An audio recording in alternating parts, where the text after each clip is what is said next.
So you guys are getting raw, unfiltered, unedited me. This is what I look like when I don't get ready for a video, like just on a Friday. It is, well, it's my Friday, but it is Tuesday, August 31st. So technically the day before September starts. But I kind of decided that for the whole Shorty September readathon, I wanted to do a bit of a reading vlog just to I feel like help keep myself accountable, because the reason that I don't do TBRs a lot of times is because I don't stick to them. I am a big mood reader. I read whatever I feel like, whatever I feel like, and I don't like feeling tied down by concrete plans. It's just the way I am. It's the way I've always been. So if you ever noticed, I don't post a lot of TBRs and stuff like that on my channels because I don't stick to them, and then I feel bad when I don't do a wrap up or a follow up. And also part of the problem is I hate wrap ups. I physically cannot do them because I lose interest in a book within a few days after reading it, and I've moved on to something else and it's no longer interesting to me. And no matter how hard I try, I feel like I cannot summon my original enthusiasm. If I have a very small window to record in. If I don't record in that window, then it's not gonna happen. I can't re-drum up the enthusiasm that I had, the excitement and the passion that I had. So I have a very small window of time to film, and so a wrap-up is talking about every single thing that you read in the month, which not only is stressful, but it is hard for me to remember every single thing I read in the month and then recall that in enough detail to be useful. And it's just long. It takes a long time, and it takes a lot of dedication. So recently I've been watching Animo Shoshin, and what she does, she kind of does these wrap-ups, but she wraps up a book at the time that she finishes it and then kind of edits that all together, which I feel like is a genius idea if you ever need to actually do a wrap up for the month. But I was like, I feel like I'm gonna be able to do this. I'm gonna be able to read at least a lot of the books that I bookmarked and set aside, just because I feel like worst comes to worst, they're short books. I can read them on the side while I'm reading something else if I get interested in something else. So I really feel like this is doable for me. And also I feel like something that will keep me accountable is, having the vlog to work on and, edit together and things like that. So I just got off work. It was, I guess, an okay day. My main thought on the way home was just, I don't understand why there are certain men who, there's always got to be one in the workplace, right? There's always got to be one creepy dude, and there's always got to be a dude who thinks that he is entitled to imply or tell women what they should or should not do with their bodies. You're walking too fast. Why aren't you smiling? This and that. Calling people sweetheart, leering at people, overly complimenting them. When one slight thing changes about their appearance, staring at them, making every opportunity to talk to you, going out of their way to talk to you, but just also in a critical way. Calling me sweetheart is condescending. It shows me that you infantilize women. You're treating them like children. Babies, and also just dictating, oh, you're always walking so fast. Okay, I want to do my job and then go home. Is that a problem? I'm always walking so fast because you're creepy and I don't want to be back where you are for very long, so I don't have to get stuck in creepy conversations with you. And it's just, I get really fetishy vibes from this dude as well, because he asked me my ethnicity and then was overly pleased when he found out I was mixed instead of just, I guess, mixed with something else. There's people that are obsessed with purity, and he was like, oh, you're mixed, you're half black and half white, you're real mixed. And it's just some fucking disgusting vibes, let me tell you. And this dude knows I have a boyfriend and everything like that too. He learned it on day one, and his reaction to it was like, oh, you have a boyfriend? All taken aback and shit like that. I'm like, yeah, let's just drop that information immediately. And the fact that you're still being creepy, and it's why do I always have to have a workplace where there's at least one, there's always one dude who's just inappropriate, you know what I mean? So that's really frustrating. That's my little rant. That's normally a rant that I feel like I would have got on Insta stories and just started blowing up. But maybe now that I'm not on Instagram every 2 seconds, maybe this will be more conducive to the vlog style. It's gonna make me start doing more of these. Yeah, hopefully you guys don't mind seeing me not that I'm ever really dolled up, but I do make an effort to look more presentable for my videos. And I also just feel vlogging, you have to get a lot of artistic shots. And also I don't watch a lot of vlogs. So for me, a lot of times I don't even watch the screen when I'm watching YouTube, which some of you will hate to hear because I do realize it's a video. But the main thing for me is feeling like I'm having a conversation with somebody, or just listening to someone talk. So I listen to videos on double speed. I will literally walk around doing other stuff while I'm listening. That's my favorite way to do YouTube. Is sort of in the background while I'm doing something else. I never sit there and consciously watch a video like on a TV or like on a big screen or anything. I hardly ever glance at it unless somebody's showing a book title or like the image is important to what they're saying, which I know is horrible because like I edit images into my videos, you know, I would hate to think that I'm just wasting my time with that. But at the same time, like, this is just how I watch videos, it's just how I am. I don't know, which means that I tend to not watch vlogs. Vlogs are also, they're always super long. And I also hate that about them. Like, I just want somebody to sit down and tell me about the books. Like, a lot of people's like daily life stuff I just feel like is pretty boring, and you know, I don't have like an exciting life, and I don't want people to see, you know, what the inside of my apartment really looks like, you know what I mean? And to some extent, I guess I don't want people to see what I do look like on a day-to-day basis, because I don't look as nice. I mean, I don't even always look nice in my videos, but I definitely don't look as nice every time all the day in real life.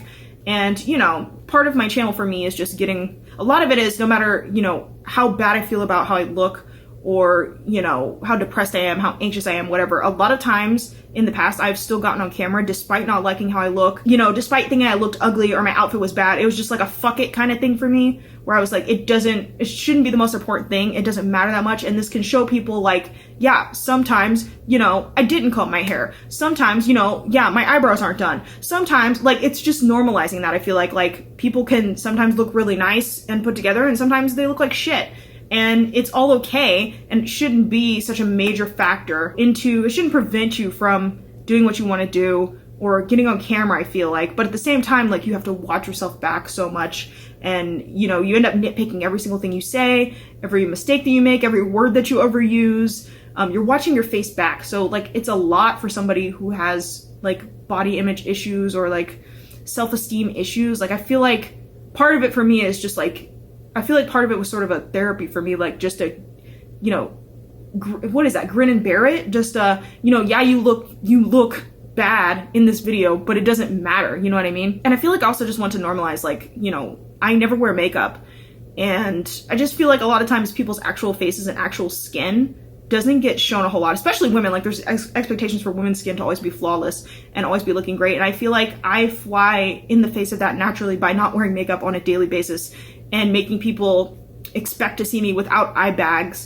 you know, without acne, without all that. I feel like simply by just existing in a way, I can make a difference by just looking how I look, just showing up and looking how I look. And sometimes I put effort into my appearance, and sometimes I don't. And a lot of times when I don't, that is due to depression, anxiety, those different mental health issues that I'm struggling with. But, like, I'm still here. I still make shit.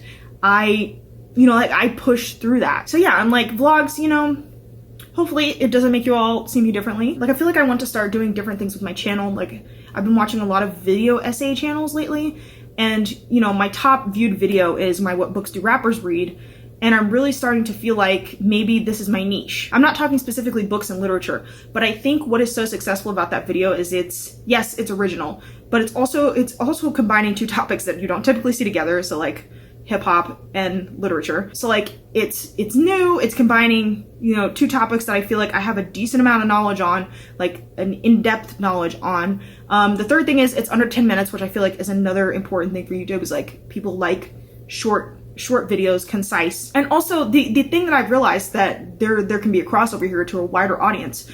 A lot of book channels are made for other people who are obsessed with books. Now, there's nothing wrong with that, but I've always wanted to appeal to a wider audience than just people who have giant bookshelves and are obsessed with books and are, like, literally rabid bibliophiles. Like, I have nothing against that. I understand that that is me. But at the same time, I want to appeal to more than just that. Like, part of my channel was, like, to show that reading doesn't have to be boring. I feel like some of that was the concept behind, like, drunk book reviews and things like that. Like, people think of reading as this stuffy, boring activity that, like, only boring people do, and it's not true. Like, to me, reading is one of the most fun things on this planet. And I think another part of the appeal of that video was the fact that you don't have to be a reader to enjoy that video. Like, you can learn something new about your favorite rapper. You don't have to have read the books. A lot of the books I mentioned, people, like, recognize by title. Like, you don't necessarily have to have read the book to enjoy, I guess, the information in the video. So, like, I'm answering a question that hadn't really been answered. And then, yeah, it appeals to more than just readers. It appeals to a cross section of audiences, and appeals to people from both, and you don't have to be a reader to appreciate it. And more, I feel like I would like to start doing videos that you don't have to be a reader to appreciate them. And I just feel like I have more skills than just fitting into the boxes of a booktube channel. Not that there's anything wrong with doing that. I just want to expand outside of the book community, I guess. Like I'd love to do more stuff like that. Like I've been planning for a couple of weeks now to do the follow-up to What Books Do Rappers Read? What Books Do Rappers Read #2. So I picked 3 more rappers, and yeah, I basically have all the research done. I just need to actually sit down and do it.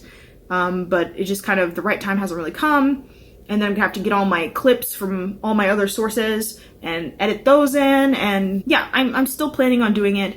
It's just that video like takes a lot more work because there's actual research involved. And that's another reason into why I feel like it's successful. Not that, you know, book videos take no effort, but videos where you have to research, I feel like you're putting more time into it. So you're getting more return in audiences. Like they didn't have to go and research that information, like you did it for them. And so what you're seeing is the return on the work that you did. So yeah, I have a lot of theories and a lot of ideas about what I'd like to do with my channel as far as making it have a wider appeal, because I know that, again, numbers aren't everything, but I would love to hit the 1,000 subscriber milestone. And I think also part of doing that is going to be the fact that, so for now I've deactivated my Instagram. So I've noticed that I've been a lot more responsive to my comments, just because instead of getting on Instagram, like I will see a comment sitting there and I'll just be at work and I'll just reply to it on my break time or whatever, because I don't have social media to check. So I've been responding a lot faster. I've been having longer conversations. Like I hardly ever reply again after my first reply. And so I've been like carrying on the conversation, which has been cool. And I just think maybe, you know, I'm not engaging enough with the people who are already like loyally watching and commenting on my videos, maybe. So that I feel like is a very missed opportunity. And then also trying to make my videos appeal to a wider audience, trying new things. So I think I've done maybe 1 vlog in the entire time that I've had this channel. And like I said, I'm not super comfortable with it, but I would still like to try just to hold myself accountable. And I know this has all kind of been a random amalgamation of thoughts that I have on my brain, but yeah, I guess that's what you're gonna be getting is rambles on this vlog. So hopefully you don't mind. I guess I could show you guys what I got from the library actually, because I just picked up a bunch of the books that I'm gonna be reading. A Year Without a Name, I just finished this last night. I have a lot of thoughts, but nothing coherent yet, other than this really covers a lot of subjects like, you know, gender, dysphoria, dissociation, mental illness, the importance of names, and just grappling with privilege. There's so many things that were discussed in this tiny, tiny book that I honestly feel like I'm still digesting. Tomato Red, this was an interesting book from the Ozarks that was on my TBR video. So I'm oddly excited for that. I'm thinking it's probably going to be pretty problematic, but possibly also entertaining to kind of make up for it. So I don't know, we'll see. Black Girl Call Home. I had this on hold, like the audiobook came in, but my favorite way to read poetry recently is like with the physical book in front of me and then also listening to the audiobook. So I was like, oh, I need to put that on hold again so that I can actually do both at once. So yeah, I'm very excited for this. I love the cover. It's much thicker than I thought it would be too. I also got The New Me. I had this out before a few months ago and I started it and I was really enjoying like the voice, but I didn't get past more than a few pages. I think I got kind of sidetracked by the other book that I was reading at the same time, which was Literally Show Me a Healthy Person by Darcy Wilder. So yeah, I was like, I need to go back and read that too. And this might also, how long is this? Yeah, this would also qualify as a short book because it's 188 pages. So yeah, convenient. Then we've got Mutual Aid. I'm not sure if this is the same Mutual Aid that one of my real life friends was telling me to read. It might be, but also Lidia, one of my good friends in the book community, recently posted a review of this and it was like, yeah, I wasn't expecting it to be so short. Like it's super short. And I was like, oh, okay, well, I'll just put it on hold, even if it isn't the same one that my other friend was talking about. I'm not sure if this is something new or if this is a reprint or where the concept of like mutual aid came from, and it is also conveniently a short book, like 150 pages. And then this last thing, the channel Tutankhamun 18 Reads reminded me that this existed in the comments, and I just decided, actually I decided to put a bunch of the small books you guys recommended me in the comments of that video on hold, and this was one of them. I have a couple more that are coming in. I think Banana, I'll put a picture if I remember to, but yeah, so I put this on hold. I remember seeing it, like my library had a section online that would be like new releases, and I would scroll through that like every week and see what was new coming out, and this was one of the ones that caught my eye, but I just never for some reason put it on hold or like got around to it. I think because I was busy with something else at the time and knew that I wouldn't read it. But yeah, so this is also a very short book. Yeah, I'm seeing 130 something pages. So yeah, a bunch of little short books. It may not necessarily be on the TBR, but are just some options to have if I get bored or want to do extra. So we'll see what ends up happening. Talk to you guys later. Okay, it is September 1st, my day off, and I am out here trying to finish up Black Rage. This awesome vintage paperback that I got the other day. And I'm almost done with it. As you can see, I am drinking some coffee because I need some caffeine. Got my water because it's Arizona. And as you can hear, the cicadas are really loud, and it feels like they're coming in the direction of like that tree. And there's the sky. I actually had a dream last night that for some reason I had moved houses and the house didn't have like a porch or balcony like I do here, and I was like super upset about it in my dream. Like I thought it was real. So that's how attached I am to like this porch and this view and everything like that. We had a guy come out and fix our like air conditioning this morning, and yeah, he was like really friendly, efficient, arrived on time, everything like that. I gave him 5 stars and then wrote a little sentence about how he did a great job, because I'm always like, I don't know if these things make any difference, but if they do, you know, I want you to get that raise. Anybody that works a menial job, I want you to, you know, get the maximum amount of money, so I will always give them a good review if they do a good job. So I just finished the first chapter of Tomato Red while I was in the bath, and I actually think I'm really gonna like this one, just because right off the bat I'm really getting a sense of the character. Like it feels like there's going to be a very strong voice in this book, and also the sentences are very much like, sorry, there's a bug on the ceiling that I just noticed. I think it's just a moth, but so I think the sentences are going to be like really long, flowing kind of run-ons, but then it's also mixed with like a little bit of like countryness, like I don't know how to describe it, like just like Ozarkishness, I guess. And also I found it kind of funny because literally within the first chapter of this book, like I only read the first chapter, they're already talking about doing meth, and like I'm pretty sure that Springfield, which is the city that I lived most of my life in, grew up in, was actually meth capital of the world, if not the country or something like that at one point. So anyway, there's just a lot of meth use, there's a lot of meth heads, tweakers as we like to call them, and there's honestly just not a lot to do in the town, which I think is why so many people end up, you know, becoming tweakers. That's all there is to do is do drugs, because the town is just so small and boring. And that's honestly one of the reasons we moved. There weren't a whole lot of people to hang out with or associate with that like weren't addicted to it and weren't like robbing people or like breaking into people's houses, getting arrested, all that kind of stuff that comes along with being addicted. So while I do believe people should be free to consume or use whatever substances they want, I don't think, you know, when you have small children that you should be doing that. I think you should be using it responsibly. And to me, stealing from people and that kind of stuff to support your habit is just not a responsible usage. So anyway, within the first chapter of this, there's a burglary. So basically everybody that he's hanging out with, trying to impress and fit in with, they get the idea to like rob this mansion, and they kind of run away when they think they're going to get caught. And the guy goes in by himself and like is basically stunned by all like the rich stuff that's inside. So I'm really curious as to where this is going, because like he falls asleep in the house. So I'm like, oh, is he gonna get caught? You know, what's gonna happen with the group of people that he was with? What's going on? Because he kind of drops a mention about working at a dog food factory, and I'm like, well, okay, how did we end up here? Like, why are you working at a dog food factory? Who are you? You know, and why are, I get that you're breaking into this person's house because you're bored and there's nothing else to do, but like, I need more information. I want to know more about this character, why he's working at this dog food place, that kind of stuff. So yeah, I think this is actually going to be really interesting. Like, I'm expecting it to be entertaining, but I also kind of think that just because there's a gay character in here that it's probably going to be problematic, but maybe I will be pleasantly surprised. I did finish the final chapters of Black Rage earlier, and this is really just a beautiful book.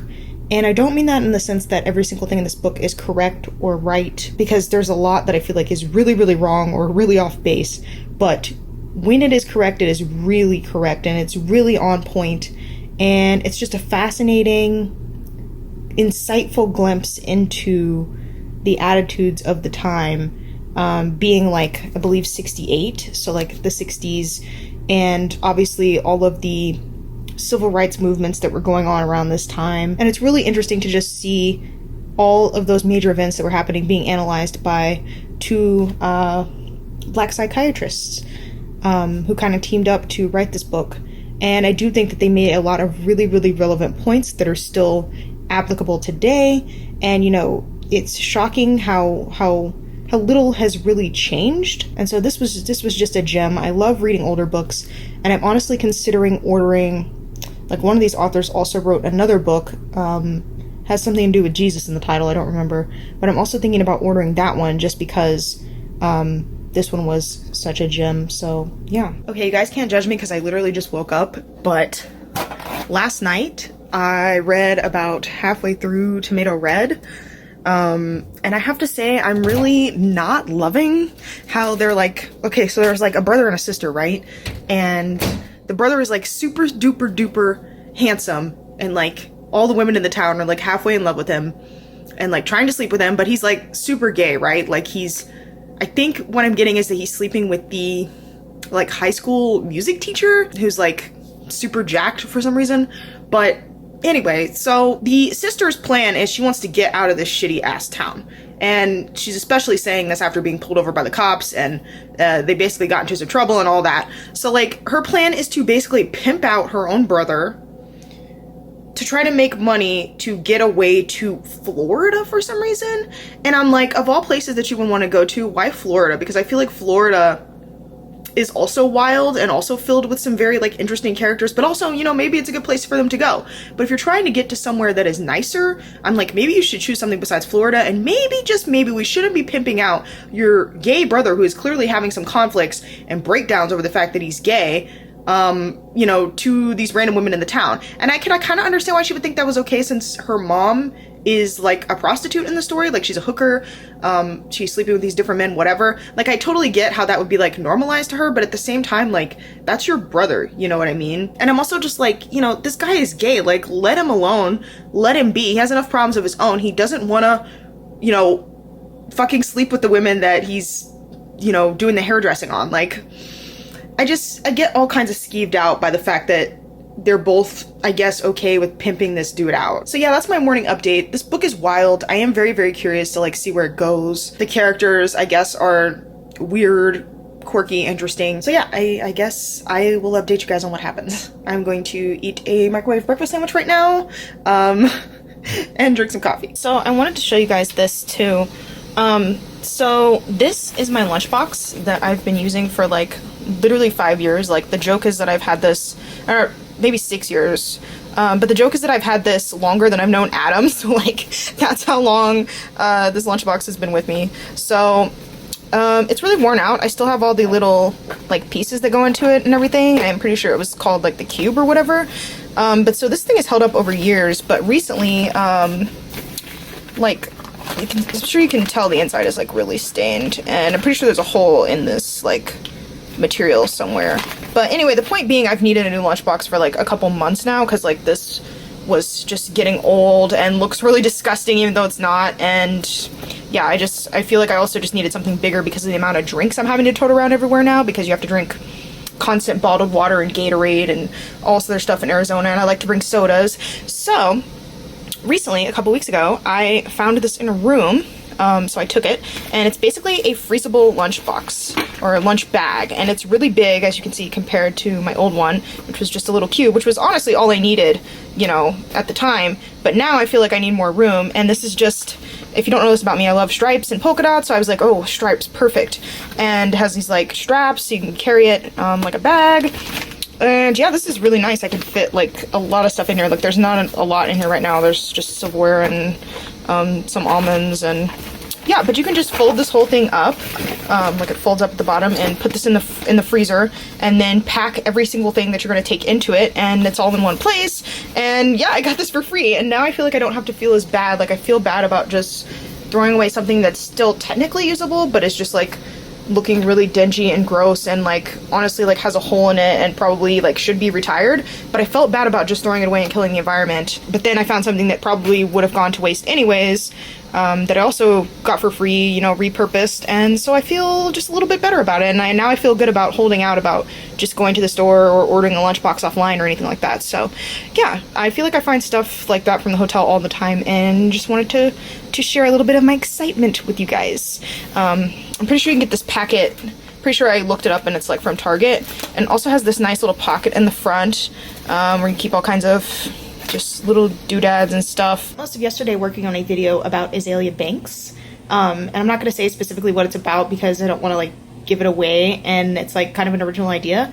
But so my notes are very extensive. I've started placing some books on hold to like pull some actual quotes from. Like they're books that I've already read, but I remember specific quotes in them that I want to pull out and use for this. And so it's going to be kind of a video essay, and I'm not going to like give away the premise or thesis or whatever. So I worked on that for most of the day yesterday. Spent most of the day inside on the computer. I started that novel Tomato Red, which I'm hoping I will continue reading and finish today. But mainly I'm just really excited to start working more on my channel and trying out just different types of stuff. And yeah, I'm just really passionate about it. I hope that this idea doesn't fall to the wayside like so many of my ideas. But I'm really excited. I think it's going to turn out super well, even though it's something kind of outside of my comfort zone. But I have been wanting to take my channel in a different direction, as I was talking to you guys about, and not necessarily even different, like, because I've done stuff about rappers before, and it's still gonna have like further reading. Like I'm gonna recommend books that go further into depths on the topics that I'm touching on, so it's not gonna be completely book unrelated. Okay, update you guys. The one gay character has died in a really random, gruesome, horrible way that in my opinion was entirely unnecessary, but you know, at least now he won't have to be pimped out. But you know, so he's dead, which isn't necessarily better, but I fucking roll my eyes at these gay characters being used as plot devices and always being the first to die, and it's so tragic. And just, how did I know this book was gonna give me those vibes? Like, there's no real analysis of him being gay here. There's no really real purpose. Like, I'm just gonna tell you guys what happened because I'm pretty sure none of you are probably ever going to read this book, but they're saying that he must have dove into like this pond while he was drunk, and then because this is like a pond where like people fished in and shit, there was a bunch of broken off like fish hooks and stuff on the bottom, so like he somehow got caught and tangled in all the fish hooks and wire and ended up drowning because he couldn't swim. So just delightful, isn't it? And it's just so random too. Like, it just suddenly he was just dead, and I feel like nobody reacted to the extent that they should have. Like, people should have been freaking out more, people should have been more upset, and it's just kind of a whatever, guess my brother's dead, guess my son's dead. And you know, maybe there's gonna be more fallout to this that like I haven't seen yet since the chapters are so short, but just, I mean, I understand that this is going to mark a turn in the book because now they can no longer rely on this kid to supposedly get them out of town, which they probably weren't going to be able to save up enough money from him, like prostituting himself out anyway. So I get that now they have to have another plan, and I also kind of hate it because now the main character, who's kind of like the ex-con, I guess, ended up sleeping with the mom, who, as I said, was a hooker, and it just sucks because I feel like she sort of turned him down a couple times, but then after he, like, I guess defended like her daughter and son when they got pulled over, she was kind of like, okay, I guess I'll fuck you, you know. I mean, it was on her terms, it was an autonomous decision on her part, but it just feels kind of like why is this man getting rewarded, you know what I mean? Like, why is she changing what she initially like said or thought, you know? And it's also just kind of gross because he's like eyeing both the mom and the daughter sexually, and I really hate, even if that is how horrible men are, I really hate when that's like written into a character. Like, he would have fucked either one, whoever was available to him. I feel like it didn't really matter almost, and I'm hoping the purpose of killing off the brother is not so that now he and the sister can like get super close and end up fucking, because I'm just gonna be so pissed if that is the case. And I really hope that all of this is like actually going somewhere. Yeah, because this character didn't really get much development besides he's a gay guy who's upset about being gay and is really gorgeous and all the women want to sleep with him, and he enjoys hairdressing, and, you know, he's dating this high school teacher, which honestly, like, I don't even know if you could call it dating, because that's clearly a power dynamic and a problematic thing. And also, like, this high school teacher was really ripped, so is there a possibility that, like, he was murdered? You know what I mean? Like, this doesn't seem like a suicide or an accident. Yeah, so I'm wondering where we're going with this. Listen to this. This is the next chapter. I think one of our cardinal fuck-ups is how we insist that even vicious, whimsical, crazy shit needs to make sense, add up, belong to a reason. We lay this pan on ourselves. There must be a reason behind this horror. There must, but I ain't adequate to find it in it, and that's my fault, so torture me some more. Why do I feel like this is a direct response to everything that I just said about this dude randomly dying? Also, at the end of this chapter, the sister basically comes to the same conclusion I did, which was, there's something fishy going on. There's no way this kid just committed suicide or accidentally drowned. She's like, oh, well, he'd never go swimming. Duh, like, you already said that last time. We already established this fact that it's a really weird death, like. So I'm assuming the rest of this book is just going to be us investigating what the fuck happened, which I feel like I already know what the fuck happened. I just don't know if I really need more gay tragedy in my life. You know what I mean? Or, like, trauma. Or, like, stories where we just die or end up dead, or I don't know. I can just feel myself losing patience with this whole entire narrative. Okay, now they're saying it's probably somebody from the golf course that killed this kid, like, in retaliation for them tearing up this golf course. Like, basically what happened was this girl is obsessed with, like, getting out of town and getting amongst, like, people of a higher class, so she goes to apply to be, like, a waitress or something at this country club, and so she doesn't get hired, she actually gets kicked out, and so as retaliation for them getting kicked out, later they come back with these pigs and these chains, and basically tear up the entire fucking golf course, and so now they're saying, yeah, these rich people, you fucked with them, and that's probably why they killed your brother. Ooh, this line is the worst. I knew this book was shipping them. She says of her mom, I've got everything she's got, you know, only without all the mileage. Girl, no. No. Let's have some more self-respect. I called it. They're fucking now. And I hate men's sex writing literally so much. She spun into a spoon again and I followed her. Bones in her ribs and shoulders came through her flesh, clear and easy to trace. To me, she was special and all, but she didn't carry a chest rack like her mom did, or have that real lush type of behind, but she was special and all, I think, in a different, lean, bony way. Stop comparing women to each other, and stop comparing this girl to her mom. It's just so squicky. Okay, so the girl runs away from both the mom and the ex-con, which is the ending. And I gotta say, I don't see what the point is at all. Like, I guess I'm glad she, like, got away, but that was the point of the story. That was the end of the story. Like, I don't get it. I feel nothing. Like, none of these characters did anything or really, I feel like, grew. Or this whole story just seems so pointless to me.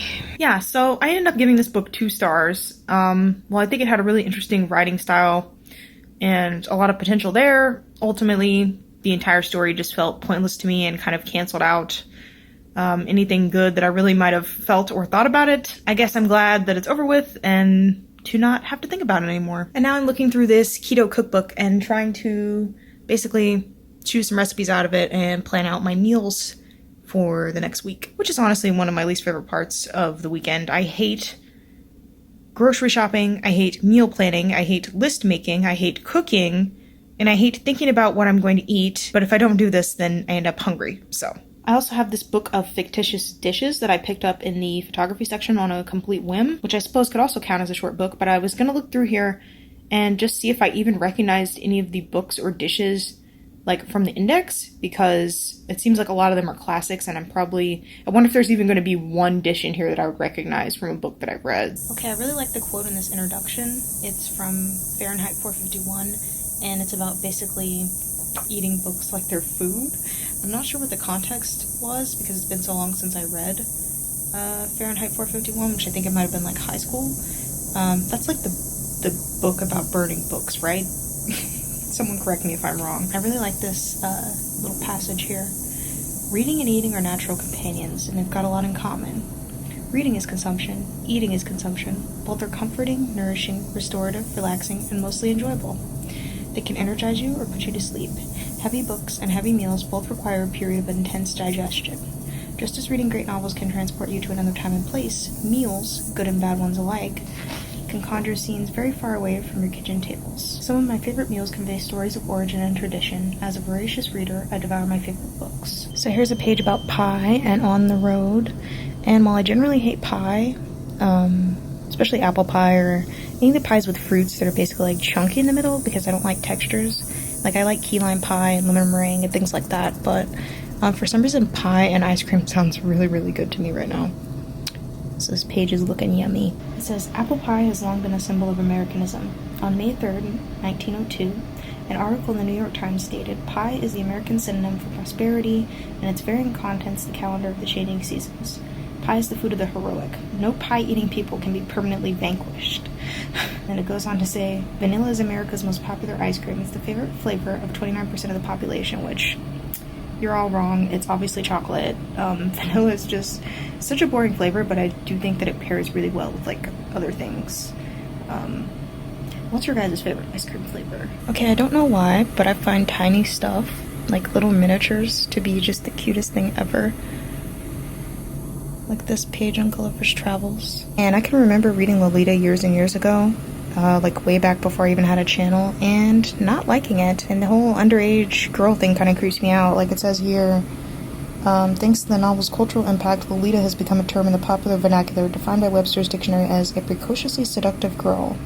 Which, isn't it more like this dude is just perving on her, if I remember correctly? Like, how does that make her precocious or seductive? But maybe I'm misremembering it wrong. I just remember that it skeeved me out. I've been wanting to read Rebecca ever since I saw it mentioned in this, like, feminist text that I read. So this is cool to see. This is from one I've actually read, and tell me why I honestly don't remember these little details, like what foods they're eating. Graham crackers are super delicious, though, and this cup kind of reminds me of the blue glass that me and Adam were collecting for a little while. Or like brown glass, like any colored glass I really love. And graham crackers are freaking delicious, but like, listen to this. Invented in 1829 by Minister Sylvester Graham, graham crackers were originally considered a health food.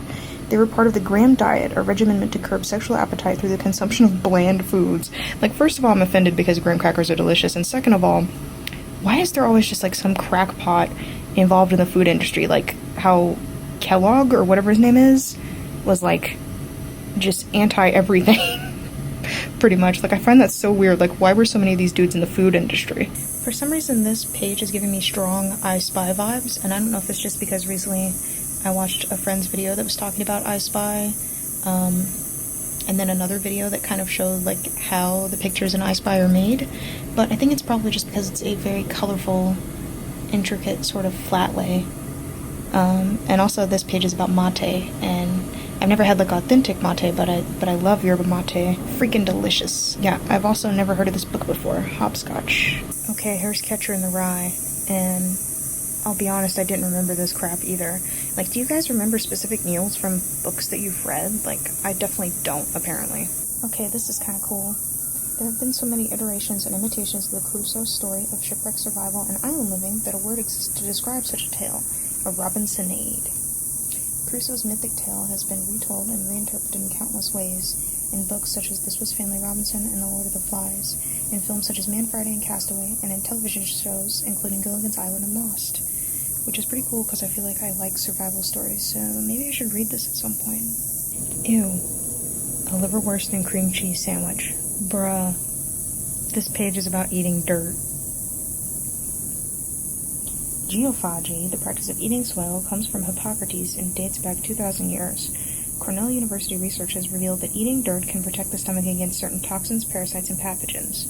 Which sounds right to me, because isn't there all kinds of, like, bugs and nutrients and stuff? But also, like, eating dirt. Okay, so I bought this keto cereal that's probably gonna be disgusting, but I still want to try it, because I keep seeing ads for this stuff, and this isn't the same one I keep seeing advertised, but this was really expensive. It was like $8.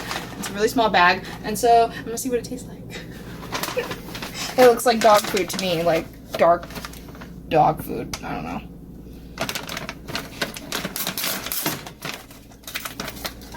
But I'm just so curious, and I feel like I need. Oh my god, it looks worse than it did on the. Oh, look, Jesus. it looks horrible. What? It looks worse than it did on the front. They made this browner than it is. Okay. Oh my god. Oh, it looks like dirt. Oh my god.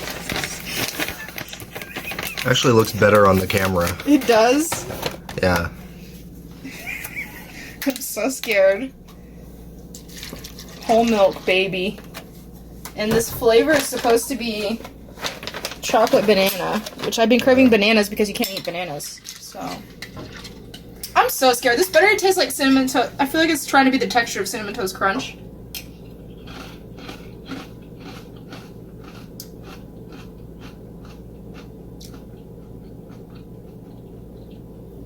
This is weird. It smells like a banana, and there's like no sweet taste at all.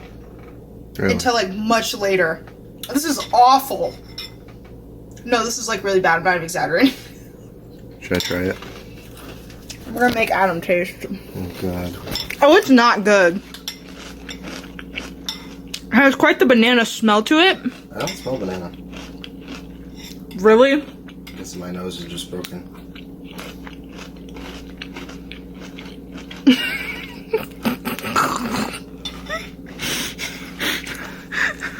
Oh my god, I can't believe I just paid $8 for a bag of this goddamn shit.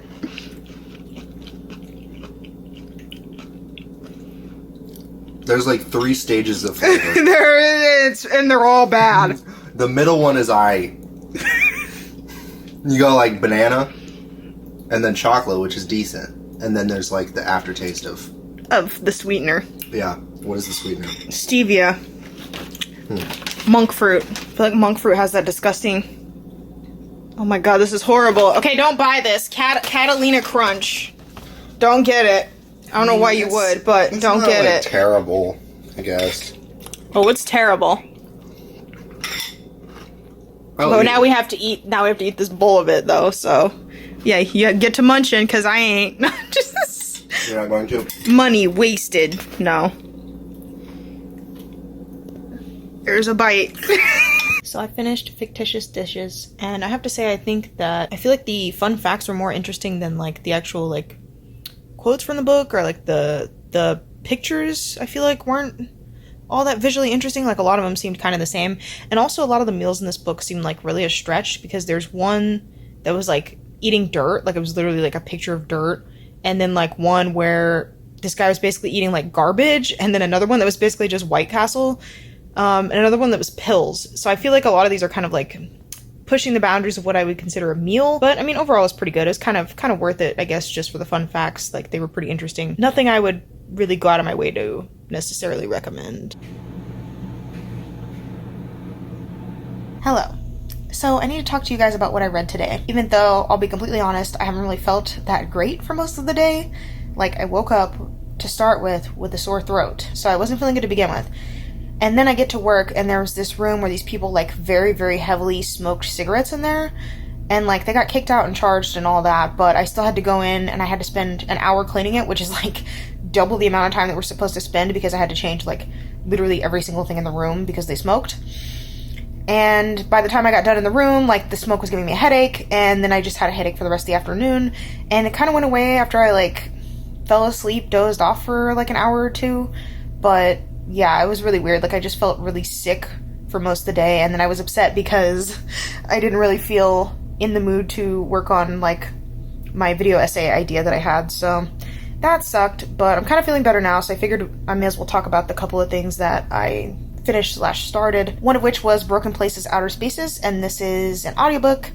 It is edited and narrated by Nnedi Okorafor, I think is how you say her name. It essentially talks about how she became disabled, which was basically that she had a surgery for her scoliosis, and then she was basically just in the 1% of chances that, like, she could become paralyzed from that surgery, and sort of details that, like, it happened when she was, I believe, in high school, and talks about how that highly influenced her writing, and is actually what made her start wanting to write and taking writing seriously, and she kind of details that whole journey, and it's really cool if you've read any of her Binti books, and I can imagine any of her other books would have the same influence as well. And she talks about kind of different aspects of the book and where she got the ideas from, and a lot of it is from, like, her disability and things that she went through. Now, something that does really annoy me is that this is another one of those books that tries to frame like a marginalization as something positive, And while I'm not going to deny there is a certain amount of like, this made me stronger, I came through it and I was stronger on the other side. Like, I understand that. I understand the concept, but I also think we really need to acknowledge that, like, some of these things hurt like a bitch. Like, I'm tired of reading these books. Like, I could probably list several right now. Like, Queer Vantage, I think Black Magic was the name of it. I'm not sure. I'll just put a couple pictures of books of this type right here. But basically, all I'm saying is we need to acknowledge that, for the most part, being marginalized is... I can see how you're like flipping the script and saying, oh, this is my superpower. It's my superpower. I think the metaphor of like a cyborg really helps her like cope with her disability, because she speaks about herself that way in this book several times. And I think that's really cool and awesome, and obviously super inspires her as a sci-fi writer. But I think to a certain extent, we need to acknowledge that sometimes there are serious downsides to, for example, being queer or being Black. And I'm not going to say being disabled, because I don't know what it's like to be disabled, so I cannot speak to that. But it just feels like all of these things are like super simplifying it as to like, oh yeah, this super shitty thing is actually awesome, and I'm gonna try to convince myself why. Like, to a certain extent, maybe I shouldn't be saying that, because even like things like Black Girl Magic, I feel like, are attempting to flip the scripts that we've been told on our head.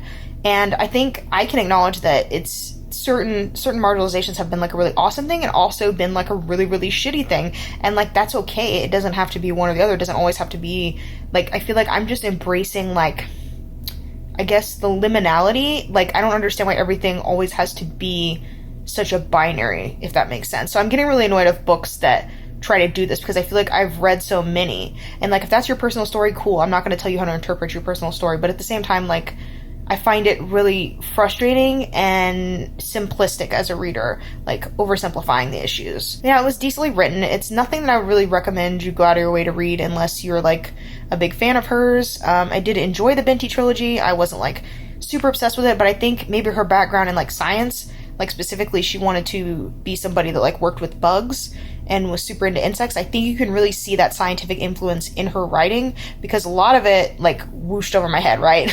But it's really cool, because I think now you can see a lot of her influences, and it's very interesting to learn about an author whose work you've already read before. So the other thing that I started on audiobook, this was another audiobook on Scribd, was The Mountains of Madness by H.P. Lovecraft, and I'm not gonna lie, this was incredibly, incredibly boring at first. It's essentially just like him detailing the setup of this expedition, all the things that they bring, so their dogs, their sleds, their tents, their planes, just like overly abundant descriptions of what the camp and the mountainside and all this different stuff is like. And I don't know, like, the shit was just really boring, but I was like, okay, give it a chance, you know, for something to happen. And, you know, they make this discovery of these strange creatures who suddenly then kill a bunch of dogs and pretty much all of the party. And I'm like, why isn't the person writing this more upset?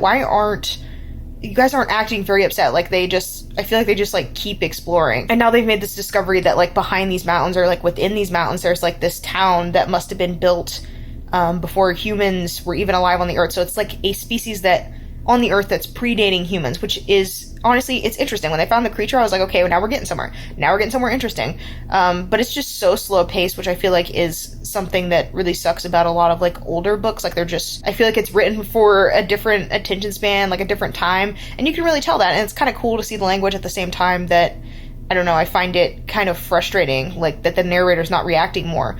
And it's also like really dry. It feels very cold and like, I don't know, scientific or like clinical. I don't know how to describe it. Like, normally when people complain about these types of writing, I don't complain about it, because like I feel like I tend to like the cold, detached narrators. But it's really frustrating in this story because there's no dialogue or anything. So it's like super uninteresting. Like, you would think I would be really into expedition story or like a discovery story, a science fiction story, stuff like that. And I am really, really into that stuff. Like, I enjoy sort of anthropological stories. But the thing for me is it's incredibly boring, and like I'm trying to hang in there, but I can feel myself zoning in and out as I'm listening. But like, I'm keeping up with the plot, I think, so I think it's fine. One thing I will say about this book is I really enjoy the way that he is framing the entire trip. So like, he's like, we need to warn you guys, this is why you should not go on these expeditions to Antarctica. Like, we didn't tell you guys the whole truth at first. Like, when the papers came out, we couldn't tell you guys the whole truth because it was so terrible and this and that, and there's something they concealed. So he's like sort of giving us the real account, which I think is a cool I guess, framing device for the narrative. So I do really enjoy that, although I could easily see how it could become annoying, like, in very short order if he doesn't, like, finally reveal what it is that he's holding back. Like, he's like, yeah, we're holding back this, we held back this, and, you know, you don't want to know the truth, but I'm like, okay, well, eventually you're gonna have to tell us something, or we're gonna get pissed off at you for being like, it's just too horrible to speak of. I did watch a really, really interesting video, like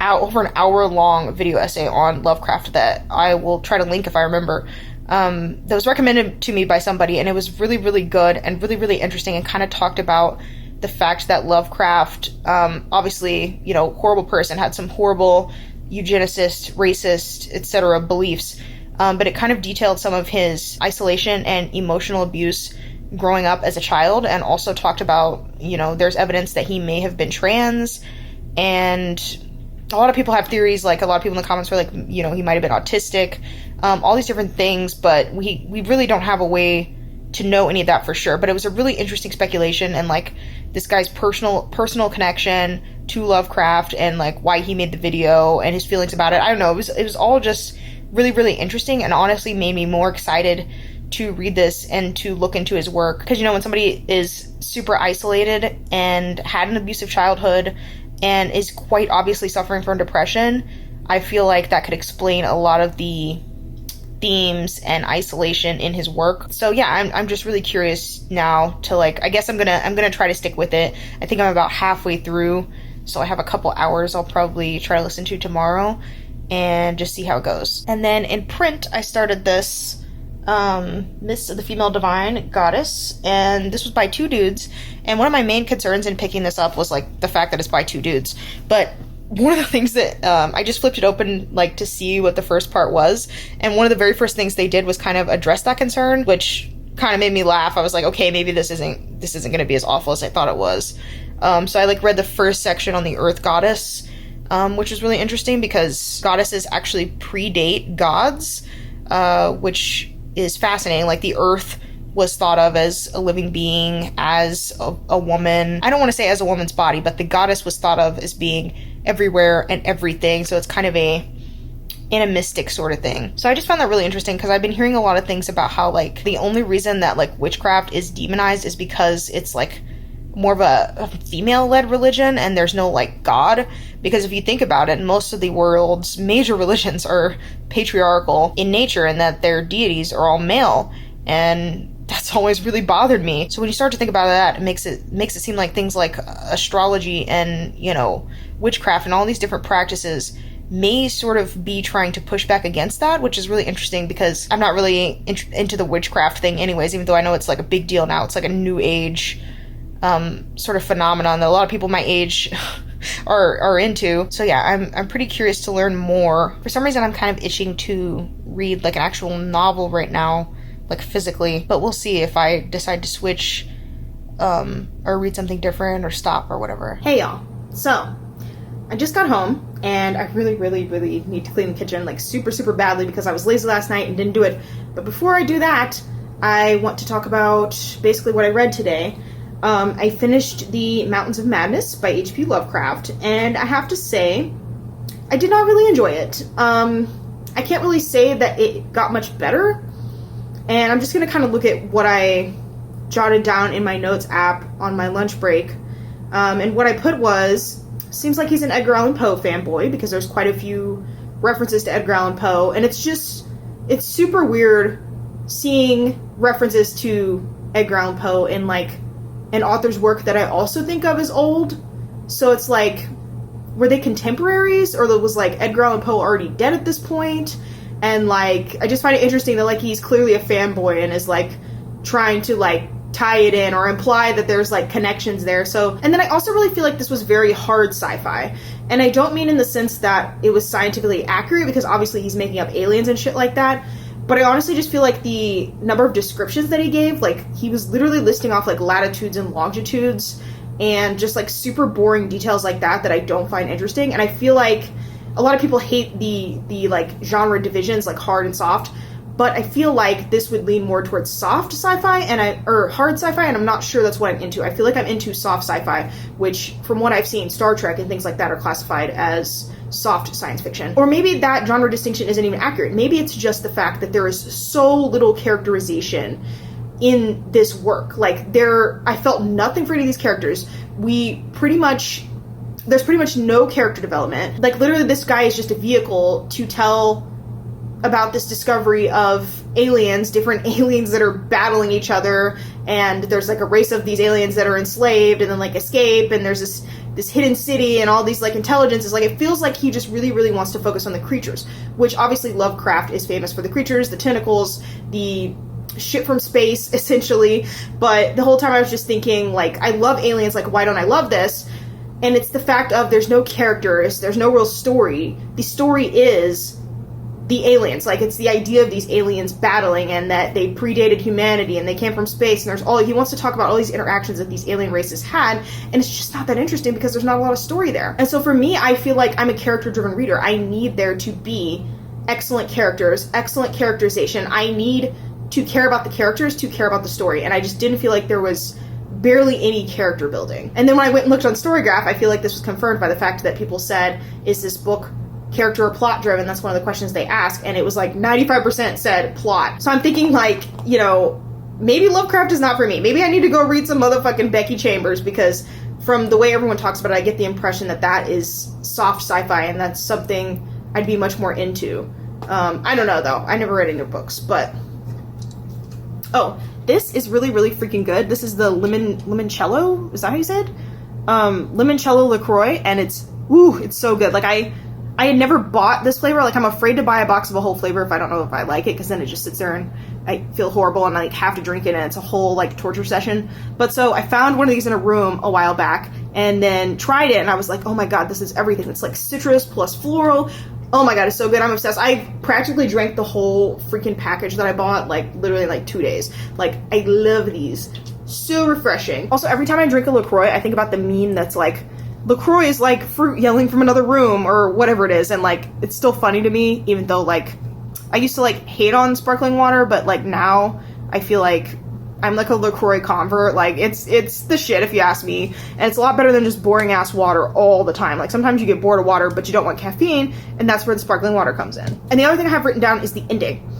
I wasn't entirely sure that I completely comprehended the ending, but from what I'm getting, this race that had enslaved these other aliens, like I forget what he kept calling them, the something ones, like this race of aliens that had enslaved these creatures, was still alive, still down there, and had destroyed basically the entire, like, party besides these two survivors. And that was kind of the secret that they didn't want, like, to get out. Like, they were just these horrible beings. They're like, okay, we hope no one ever goes there. Please don't do another trip to Antarctica, because, like, you're gonna find these fuckers. And I'm just thinking, like, is telling no one to go there, like, really protecting the world from them? Like, wouldn't they just get out eventually, or someone else would stumble into them and be like, oh shit. You know, like, I'm just not sure that ignoring the fact that they're there is, like, the best way to deal with this. But maybe I'm, like, overanalyzing it. Like, and I also wonder if I would have gotten more out of it, because I know Lovecraft is, like, a whole universe, right? And these creatures probably appear in several stories, and I don't have the context for all of these stories. But I was also looking at reviews, and apparently this is a pretty good place to start with Lovecraft. Like, that's just what I saw, that it's pretty representative of his work. And for me, I just felt like, you know, it was okay written. I just feel like there wasn't a whole lot there. Like, it's very much about the creatures and the monsters, and yeah, I don't know. I wasn't really digging it. I gave it 2 stars. Some people will probably hate on me for that, but I'm just telling it like it is. I did bookmark a quote that I feel like kind of sums up the entire book, though, so let me find it. It is absolutely necessary for the peace and safety of mankind that some of Earth's dark, dead corners and unplumbed depths be let alone, lest sleeping abnormalities wake to resurgent life, and blasphemously surviving nightmares squirm and splash out of their black layers to newer and wider conquests. So that, I feel like, pretty well summarizes what this thing is about. It just takes a long time to get anywhere. It did get more intense towards the end, but it just takes a long time for anything to happen. And I just didn't really feel like our protagonists were in a whole lot of danger. Like, it was pretty obvious that they were going to survive. And it's interesting to me that, like, the other dude that he's with loses his mind, but, like, he's pretty much like, the narrator's pretty much totally fine. And I'm like, why would this guy lose his mind? I mean, I understand people have different breaking points and stuff like that, but I'm like, you're telling me this guy, like, lost his mind and you're just, like, fine. Like, I don't know. I don't know what to think. I also started the double on audio, and I got this through Hoopla. And there were 2 different versions available. One was sort of what I feel like is probably a Russian accent, and the other one was just like an Americanized narration, like a normal narrator. And I picked the normal one. I'm not gonna lie. I feel like the language the book is written in, I'm already gonna have trouble understanding. So I was like, I need this to be as clear and legible as possible. Also, I'm listening to this stuff like while I'm working and moving around and doing other stuff, and like people are talking to me.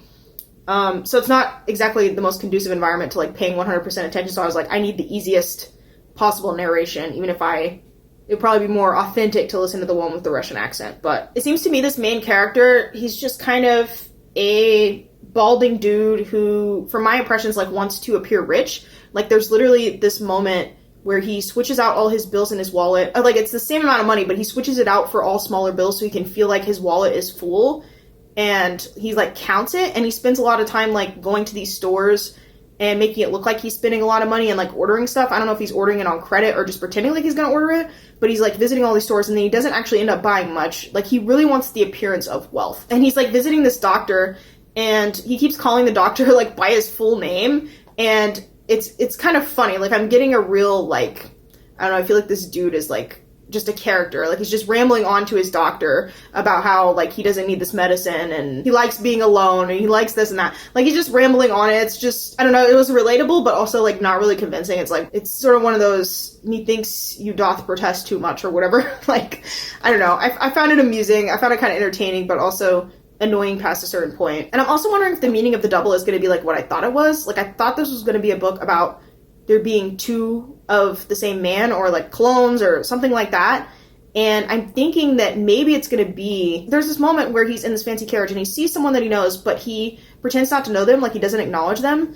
And the reason that he does that is because he's like, well, maybe they'll just think it's someone that looks eerily like me, but it's not me. So I'm wondering if he's going to be trying to like lead this double life where like he's rich or something and it's all going to fall apart. Like I'm getting a very humorous tone from this overall. I'm wondering if it's going to be like satirical or a parody because it feels very modern. Like besides the names being like Russian names that I'm not used to, it feels very modern in its sensibilities. Like it feels very comical, and I don't know if that's just the way the narrator's reading it, if I'm picking up on the tone correctly, like, you know, what's going on, but I'm kind of intrigued at the same time that I'm annoyed. And I really haven't read much Russian literature at all in my life. Like I remember reading like, and I kept confusing Dostoyevsky with whoever wrote Fathers and Sons, and because we had to read quite a few works by that author in school, but we never read any Dostoyevsky, even though like it's a famous name, like everyone knows it.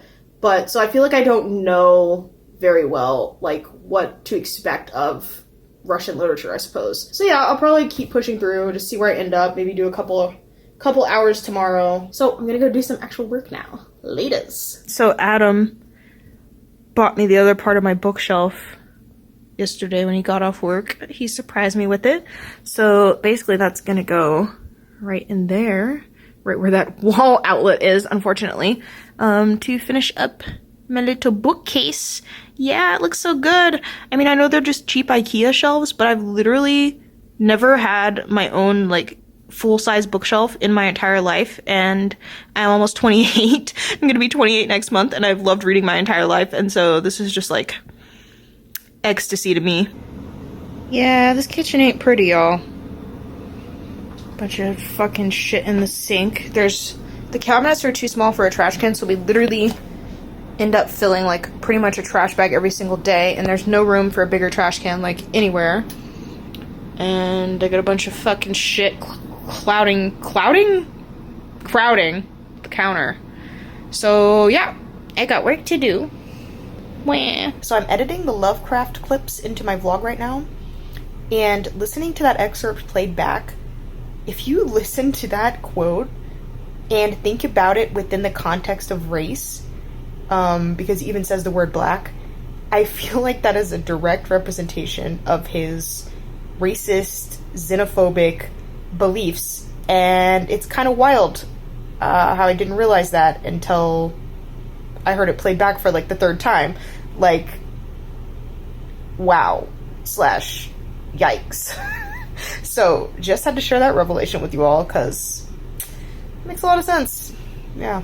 Good morning, guys. So I'm getting ready for work, and if you're wondering why I'm wearing this, I put this on so you guys cannot see my shirt that says the name of the place where I work because I don't need that stalker energy. I just finished watching Bert and Sean's vlog, and it was really good. It was really nice to wake up to and, you know, feel like you're reading short books with everyone else. But I did want to talk a little bit about what I started last night.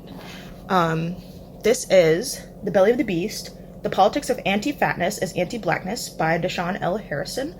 And I did pre-order this. As the first book I've ever pre-ordered in my entire life. I just felt really passionately about this because I read, they write for this magazine called Wear Your Voice, which is a Black queer publication that centers, you know, Black voices, and is one of my favorite things to read online. Like, I support it on Patreon. Like, I love it. And you should go and support it too, because honestly, I don't think they're making enough to pay both of their editors' salaries.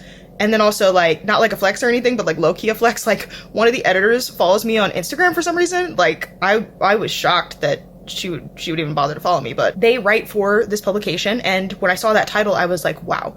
Like, I feel like this is a topic that really super needs to be examined, because I feel like there is a connection there.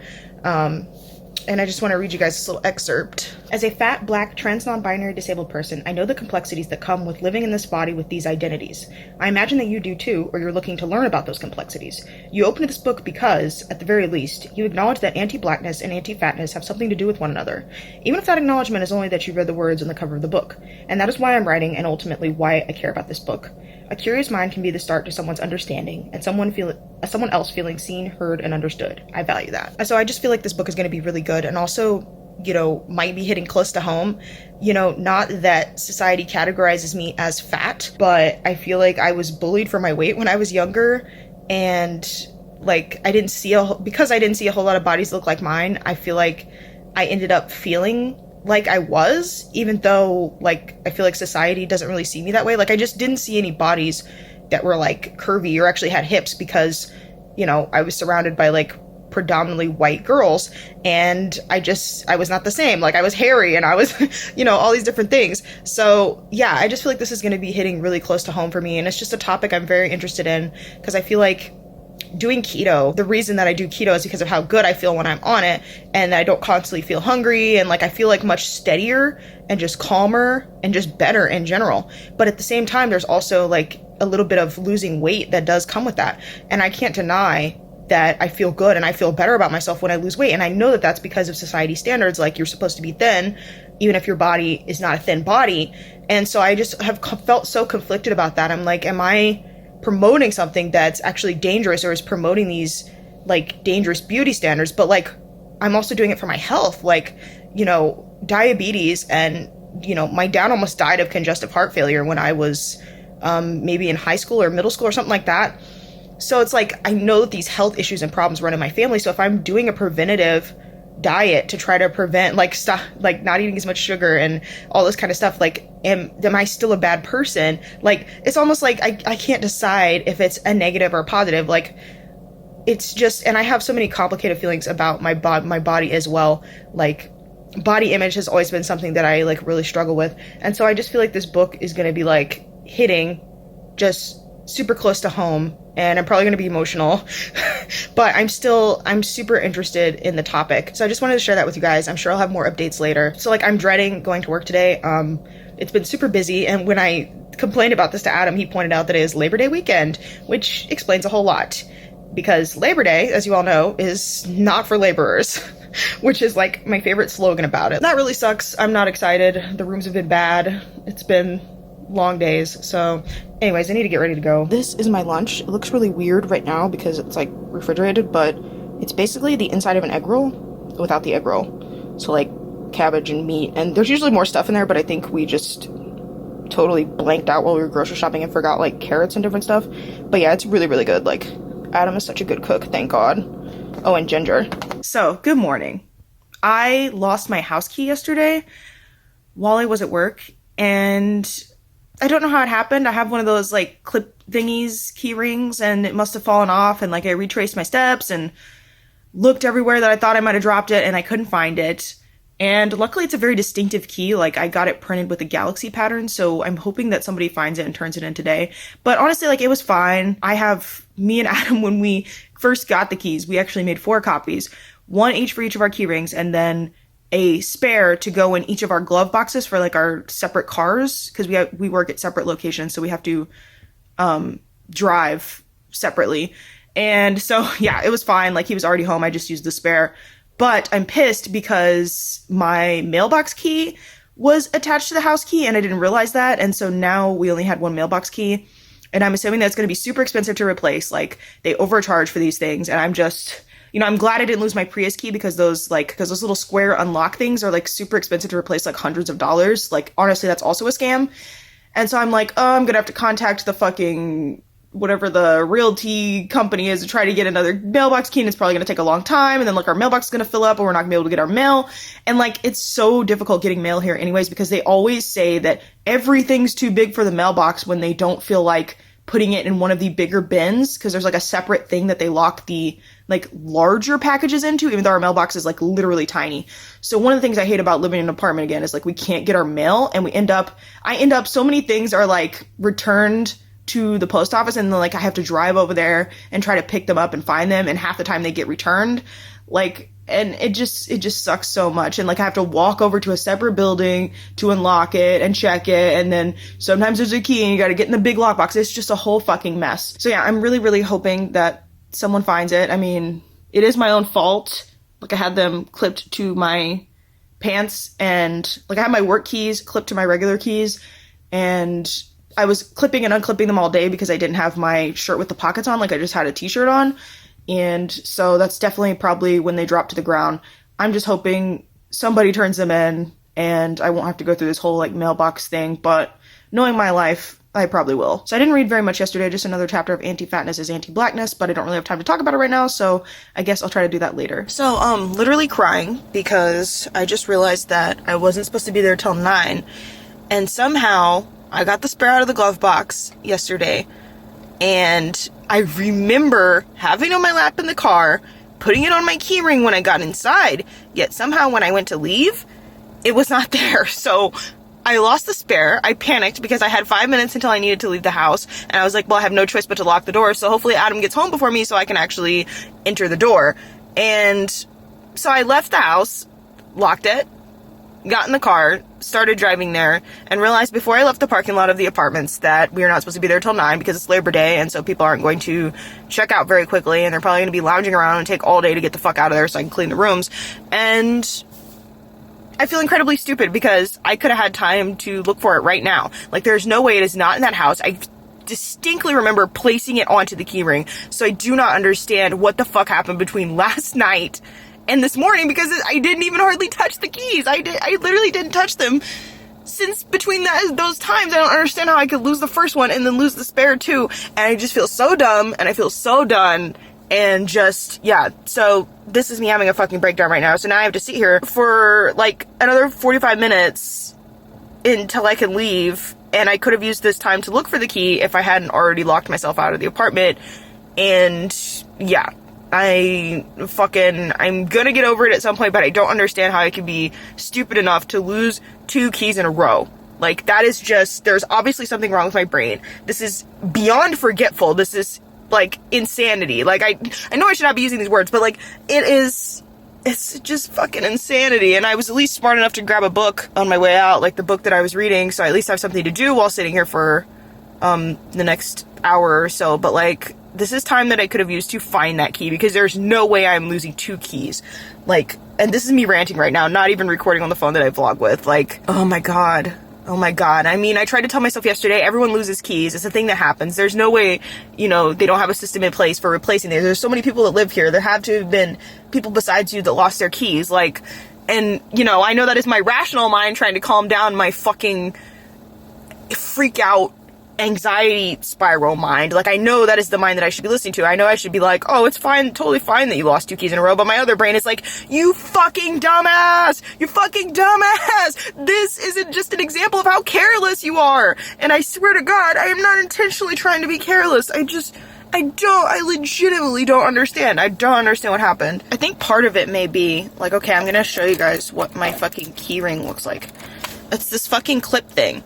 And I think part of it may be that it's not clipping all the way and stuff is falling off of it. Like, this is literally years old, so it is possible that I just need to get another one, and like that's what keeps happening. That's why stuff keeps falling off. But like, I can't lose any more keys. And now all I have is time to sit here and think about my mistakes, which is never a good thing if you know how the mentally ill mind works. Like, so yeah, I think it's finally time to retire this. Adam was talking last night about getting one that locks, because I think he's like paranoid of the same thing happening. So I'm like, well, maybe I need to do that. I don't know. Anyways, I guess I'll read you guys this quote that I bookmarked yesterday. The body, an entity of sorts, or the flesh we are born into, is not what creates the violence. What creates the violence is an ideology and the power to enforce it, interpersonally or systemically. This means that whether or not you love on, show up for, and transform how you view your body, the structure of the world does not shift. This, again, is the harm of, quote, body positivity. It cannot produce anything more than a quasi-self-confidence. Even that is conditional because it, for a long time now, has not been asked to. Body positivity individualizes something that is bigger than the individual. And I just think that is such a relevant thing to point out. Like, I feel like I have always been a questioner of body positivity in general. As somebody who finds it really difficult to feel positively about my body, like that's yet another thing that we're failing at. And I noticed that the internet is kind of now catching up on that discourse. Like, now it's like the thing to be like body neutral. But for a while there, body positivity and body positive influencers were like the thing. And I feel like I saw through this years ago. Like, I literally wrote a poem, Body Positive, talking about failing at being body positive. And it's like, yeah, am I a bad fucking feminist now? Like, I just feel like I was so ahead of the curve in that regard. Not to like flex, but that's just such an interesting thing to point out, because I think that I think there are parallels between the body image thing and then like also Black society. Because in the course of researching my Azalea Banks video, I found this beef that she had, like Twitter beef with Kendrick, where he released a statement talking about how basically raising the race requires like having self-respect. It starts with self-esteem and all this kind of stuff. And she just tweeted back at him being like, no, there are systemic issues at play, and reducing it to a personal problem is kind of like, you're making it sound like it's something we can fix when it's a structural thing that was created by white people to oppress us. Like, you know, you're making it something that we have to do something about individually. It reminds me of how with all this like greenwashing and green earth, and it's your personal responsibility to recycle. It's not the responsibility of the companies that create the mass amounts of waste. Like, most of the pollution in the world is done by a handful of companies. But it is made into an individual problem for us to individually do things about. Like, it is your job to recycle. It is your job to get a car that doesn't run on gasoline. It is your job to this, that, and the third. And I'm not saying none of that stuff makes a difference, but what would make a bigger difference is these billionaire fucking companies doing something about the problem. Like, on an individual level, we're not going to be able to get there unless they change what they're doing. And so they pin the onus on the individual instead of looking at the systemic problem or the big, huge causes of the problem and try to make it feel like everything's your fault. Let's put it on you. And I just feel like there's so many parallels between that, the environmental thing, racism, and then like the body positive thing. Like, it's all a similar deal. And so that was like a really interesting thing to me, a very valid thing, I think, to point out, because body positivity is not achievable for everyone. And I especially feel that it's harder, you know, probably harder to be body positive when you don't conform in a myriad of ways to attractiveness standards, I guess. It's probably easier to be body positive or to love your body if you are maybe slightly bigger than the average person, but you're still white. You still enjoy the privileges of being a white woman, and it's just you have a little extra weight. So it's like, yeah, I'm not saying that wouldn't be an insecurity to overcome, but then if you are, say, fat, black, and disabled, that seems like a lot more things that you're gonna have to overcome. You're not seen as attractive or desirable in any way, and so that's a lot more that you're overcoming. So I just resent, I feel like body positivity is like a white feminism thing, white women's movement, and so I kind of resent that. I resent that they told us to be positive about our bodies for so long, and it's like you don't experience not measuring up in all the ways that we do. You know what I mean? Like, in my case, I think I'm still considered attractive, but it's only under the qualifiers of like a fetishy thing, or like, you know, like it, I don't know how to explain it well. I talked several years ago in a video about how like what we look like, I feel like shouldn't matter. Like, I want to get to this place where I guess I'm indifferent to my body. Like, I just wish no one would ever comment on my body or how I look or anything like that, because we live in a culture that's like hyper focused on looks. And maybe I'll put a clip. It's definitely one of those things that I feel like it's easier to write and say that than it is to actually do. Because, I mean, yeah, I can get the concept and have the concept in my head, and like, I definitely have all these concepts like, oh, you should be positive about your body, you should be this and that, but I'm still like, you know, I still have all these things where like, oh, I'm flat chested, oh, my hips are huge, oh, my hair is too big, you know, like all these things, and it's just like more of a, just something to strive for, I guess, because I definitely wouldn't say that I'm like there where I'm just like, I don't give a fuck, I'm hanging out or whatever, like, you know, like, I definitely give a fuck, but it would be nice to not give a fuck, so it's more like an aspirational read. Someday, I'll just exist in a physical form and I won't give a fuck. And I guess while I'm at it, what I also really hate is white women's critique of diet culture, because I think it is just so flat. Like, they demonize everything that is diet related, but some people, for example, need to be on diets for health reasons. Like, you know, some people choose preventative diets, and I do think generally that, like, you know, these diets that obviously don't work, like apple cider vinegar diet, like, I think there's a big difference between that and keto, which is like scientifically proven. It's a thing. Your body can run on fats. Like, it's an actual thing, but people treat it the same as if it's the apple cider vinegar diet. Like, apple cider vinegar alone and water is not going to, that's not a healthy diet, you know what I mean? Like, that is not, it's not going to sustain you. And I've had people that believed in that and think that because I'm on keto, I must believe in the same fad or trend diets or crack diets that they do. And I'm like, this is not the same thing. I feel like this is not coming from the same place. And I just hate white feminists. Like, I feel like they universally hate anything that has to do with diets or any discussion of health. And I think there's often this assumption that thinness equals health. Not always true. I know some thin people who eat incredibly unhealthy, but no matter what, they can stay thin. And that doesn't mean they're any more healthy than, say, a fat person. But it's like we assume that we can figure out people's health just from looking at their bodies, which is, it's just factually incorrect. And so that really frustrates me, because a lot of white women leveling these critiques at diet culture and saying we should be body positive are the same thin or maybe slightly overweight white women who pretty much fit into conventional beauty standards or can still be considered attractive, who are saying, oh yeah, just love your body. Oh yeah, diets are bad for you and you're stupid if you do a diet. Like, it's just, it's so insensitive. It's so tone deaf. Like, of course you're going to find it easy to love your body if you already fit into conventional standards of beauty. So it makes me so angry that they're telling everyone else what they should feel and do about their bodies. Like, I'm not saying white women experience, like, no pressure to probably remain thin and remain young and remain beautiful. Like, I feel like all women face the pressure to remain young looking, which is a creepy thing in and of itself. And I feel like that's influenced by men's liking for younger girls and underage. Like, it creeps me out. Like, women are not meant to look young forever, and it pisses me off that, like, men are allowed to age and then they can be considered attractive, like, all the way up till their 50s and silver fox and this and that, but as soon as a woman hits 30, it's like she's dead, you know what I mean? Like, she's nothing. And it's like youthfulness is the most valued thing, and that really pisses me off. Like, you have to stay looking like a 20-year-old even though you're 60 forever. Like, I feel like aging could be beautiful. Like, aging, I don't know, like, aging gracefully, or just, like, letting yourself age rather than trying to fight that, you know what I mean? Like, I don't know, and it just frustrates me so much that white women, I feel like, are constantly telling other people what they should do and how they should feel without considering the other complexities that come into it. Like, I feel like a lot of the Black community faces health issues. Like I said, like, we have higher rates of prevalence for different things, like, I mean, sickle cell anemia or diabetes or HIV. Like, there are all these considerations that I feel like they don't think about. They don't think about it from the health angle. They just think about it from the, you shouldn't care what your body looks like, and you shouldn't believe in diets, and you shouldn't this and that. It's like, I feel like you do not understand, you know, where we're coming from at all, and I feel like you don't have a right to tell me what I should and shouldn't do. And yeah, that's just, I don't know, I have a lot of feels about it, as you can see. So I still haven't watched the video of George Floyd's death, and this chapter is talking about all of the Black men that were shot by police and how the largeness or presumed fatness of their bodies contributed to their deaths. And they're talking about his last words, which I honestly, like, did not know, and I just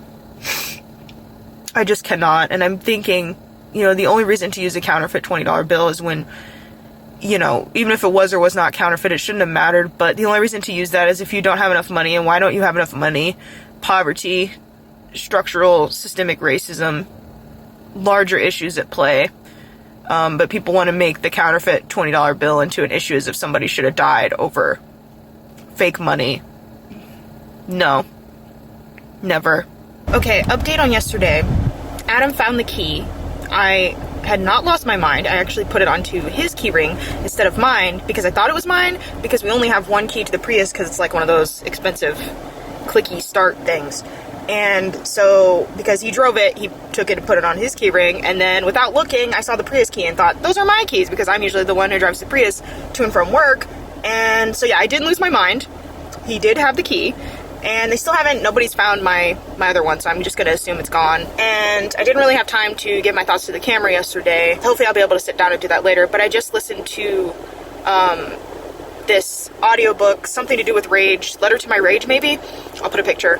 But essentially, I don't know, it was really, really short, like 45 minutes. It was one of those script originals, and I was like, oh, I may as well listen to as many of these as I can before I lose my free trial. And I don't know, I didn't really like it. I mean, at some parts, I felt like it was relatable, like her being angry, but at the same time, it just comes off as a white woman who's like, you know, sort of pissed off on everyone's behalf, which I guess is good, but honestly, those type of things just like annoy me, because it's like, it took Donald Trump, COVID, black people being murdered in the streets for you to be like, something is wrong. Like, that's the first time in your life you're examining your privilege and like, you're upset. I mean, not specifically this lady, but for a lot of white people, like, that was the first time that they ever considered the world from any perspective other than their own. And it's just like, where were you all at? Like, I know where you were at, you were living in privilege, but it's just like, you know, I've been angry my entire, like, you know, like, it's just, you know, now you're angry, you know what I mean? And like, she was into feminist thought a little bit before that and everything, but it just, something about it just like rubs me the wrong way. And it was so short that I didn't feel like there was much of a point to it. Like, certain things that she like touches on, like her father being really controlling and stuff like that, I was like, okay, relatable content, but we don't really go there. We don't really like go deep enough into anything, and I'm not sure that much of a statement was made other than I'm upset. Like, I'm just not interested in white liberals figuring out every single new insult that they can come up with for Donald Trump. It's like, we get it, you don't like Trump, but Trump is just evidence of a larger problem, you know what I mean? Like, and I don't know, like, I get that upsets you, but I don't know what it is. It just rubs me the totally wrong way. So it was like probably a 2-star for me. Not that I didn't agree with a lot of it. Like, I am angry, and I do think women's rage and anger is really overlooked, and it's important, and it's like, we're angry too, and we have a lot to be angry about. And so I want to read a lot of books. I have a lot of books on my TBR that are about women's rage and anger and etc. But because this was so short, I was like, okay, I'll give it a shot. You know, I'm often told by people, I think I get slotted into angry black woman a lot, because I'm often told, even by people in my real life, you're too angry, you're too upset about this and this and that. And I'm like, you know, I think I have a right to be. People who don't experience it telling me that I should not be as angry as I am, yeah, that's the, you know, it's like the exact reason why I'm, like, that just makes me angry, you know what I mean? And it just frustrates me that women's rage is so often not seen. Like, I've said this before, but I feel like Fight Club, I've always questioned, you know, why was there no women in the Fight Club? Why was there no Fight Club for women? I get that it's a commentary on, like, masculinity and things like that, but it's like, women are angry too, you know what I mean? Like, I've never understood that about that movie / book. I'm like, where are the women? I also think women are angry. I mean, that's how you end up with people like Ash Nico, that I feel like are embodying women's anger at being taken advantage of, being fucked over in all these different ways, specifically by straight cis men, and it just sucks. And so, yeah, having somebody like voice that, I feel like her music is really cathartic for me in that way. And that's why I feel like so many teenage girls, specifically, or women in general, just relate to her, is because she gives voice to that unapologetically. And I do have a lot of thoughts concerning, so I've been watching this video essayist, FD Signifier, and his videos are really, really good. And I've also been reading Belly the Beast, and I feel like also that Black Rage book, I feel like all three of those are talking to each other. And then yesterday I was listening to August Alsina's album. I forget what the name of it is, but I'll put a picture. Like, I was reminded of that album, and I went and listened to it, and I was like, I have so many connections firing between these, like, these works are all talking to each other, like black men and black non-binary people's work. So I'm gonna try to articulate my thoughts later, although I'm worried because this vlog is getting like super long and I don't want to like force anyone into watching something super long. And it's also gotten kind of intense and gone into some potentially triggering topics. So yeah, I don't know. This is just my break though, so I don't have a lot of time. So I will catch up with you guys later. Bye. So I've got a bit of an update, although it's not about books. It's basically on the guy who is staring at me and making me uncomfortable at my job. And, you know, I was really pissed off because yesterday I was reaching for a shower curtain that I needed, and they're hanging like up on this pole, right, in the laundry room. And so I have to go back there to get them, and he's back there, which is one of the reasons that I don't like being back there, and I'm always walking quickly and trying to get away from him and not starting conversations and all this other stuff. But so anyway, I go to get a shower curtain. I'm scooting it to the end of the pole, right, because then you have to lift the pole up off of the like little hook that it's on to like slide it off because it's hanging on there. And so I'm scooting the two that I needed over to the end, and I was going to walk around to the end and then take them off, but instead he just like jumped over there like on the end and like took them off for me and was like, why don't you ever just go to the end and take them off? Like, why don't you just do that? I was like, I was literally going to, but like, you know, whatever. And then he like handed them to me, whatever, and I was like, I can literally get my own items. Like, he jumps out of his way to like help me or try to get me something, but I was like, I am perfectly capable of coming back here and getting the supplies. I know where they are. I know how to get them. I might have needed your help the first time because I didn't know where they were, but now I'm good. And so that just made me really mad because he's always has something to say about my body, and I feel like he just has a problem with women's bodies because he's like criticizing how I do everything. He's criticizing me for not smiling, and I'm like, you wouldn't be smiling either if you've seen these horrible rooms that I'm cleaning, and I don't have to smile because I'm not happy, and I don't have to be happy for you. It's another thing, like, women should always be smiling, and it's our responsibility to make men feel good for no apparent reason, if that's not how we feel on the inside. And he's also like criticizing me for walking fast because I'm walking fast because I'm trying to get away from him because he's creepy, and also because I'm busy. I'm not actually given enough time to do the tasks that I need to do. All these different things. And so I got so fucking enraged about it last night that I was like, you know what, this dude is a fucking asshole.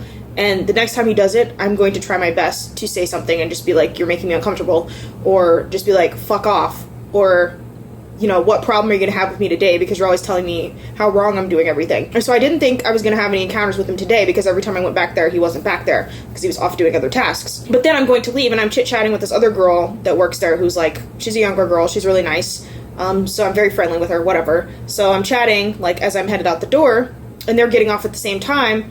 One of the dudes who works in laundry is really nice, he's not creepy, and then this other the creepy guy. And so they're like sort of standing around in the break room, like sort of eavesdropping our conversation, whatever. And I turn to like see what he's doing because he's like stopped right next to me at this chair or whatever. And I turn, meet his eyes, and his eyes are on my ass. Like, his eyes are like physically on my body. And then he meets my eyes. He sees me looking at him. So he knows that I've just seen him look at my body. And so I met his eyes, eye contact, and I was like, you know, can I help you? Like, really rudely. And the other dude was like, oh, and I don't know if he saw what happened or not. I think he just heard me say that. And yeah, I was really proud of myself for at least saying something, and hopefully that could continue to escalate until I tell him to fuck off. Like, I see you looking at my body, it's not appropriate. And I was honestly contemplating, I'm like, I feel like I'm the only person he does this to, but maybe I'm not. Like, maybe I should be reporting this to a manager, but I feel like he's gonna know that it's me if I'm the only one he's doing it to. But like, apparently there was somebody, they won't say who it was like sexually harassing different housekeepers and was like coming up to the rooms to visit them, and like, I don't know who it is. They won't say who it is, and that's what's so frustrating to me, is like, if someone is sexually harassing people, you need to fire them. If someone is stealing, you need to fire them. Like, there's so many problems with employees doing things, and then this company just like refuses to fire anyone and like won't communicate who it is. Like, for my personal safety, I would like to know who the person that was sexually harassing people is, and I get a very strong vibe. I mean, I think it could be one of two people, but I get a very strong vibe that it's him. And I just don't know why, as women, we have to put up with men harassing us and making us uncomfortable all the time in the workplace. Like, it's to the point I don't want to come down and get the supplies that I need because I know he's going to be back there. And I should not feel that way. Like, I should not feel uncomfortable in my own workplace. And this dude should not be doing this to me, and I feel like this douchebag is just like really pushing it because he was looking at me this way.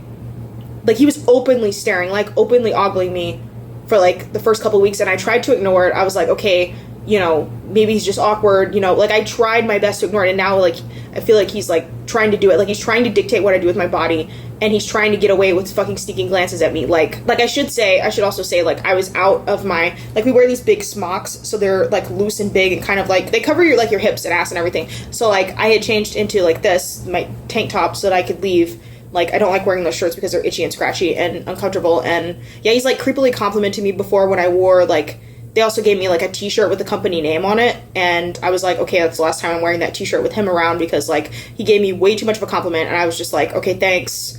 Like, he's just, ugh. And, like, the fetishy questions, like, ugh. And I just don't know what to do, because I feel like if I start shit with the manager, like, I tell the manager, it's gonna become a whole thing, and I don't know, like, I feel like he's gonna know it's me, and it's gonna escalate, or something like that. Like, I just don't know what to do, and I think for now I'm gonna try to just start being a dick to him, like, call him on his bullshit, because he knows what he's doing, and it's almost like he wants me to know, because he'll look and then look at me as if, like, daring me to do something, or daring me to say something. Like, he wants me to know that he's checking me out, that he finds me sexually attractive, and it's just, the only person that I want looking at my body is my boyfriend. Like, you know, I am very fucking loyal, and I don't like that at all. It's very uncomfortable. And I don't know why every place I've ever worked, there has to be some bullshit like this. I mean, if it's not coworkers, then it's customers. And one of the reasons I came to housekeeping was to get away from customers sexually harassing me. Men will cross all kinds of lines. I had a guy ask me if I was pregnant. I had people throw lighters at me. I had people call me names. Just insanity. And then having to deal with that from someone that's supposed to be a coworker, having to deal with having my lunches and drinks stolen from people that are supposedly coworkers, it's just not a good work environment, and it's not a good vibe. Okay, I wanted to read you guys this quote from the chapter on gender in Belly of the Beast. It says, more generally, anti-fatness shows up in mostly all spaces because fatness is what nobody aspires to be. It's what people aspire to run away from. In trans spaces, being fat means being the fat one, and that's all you are exclusively.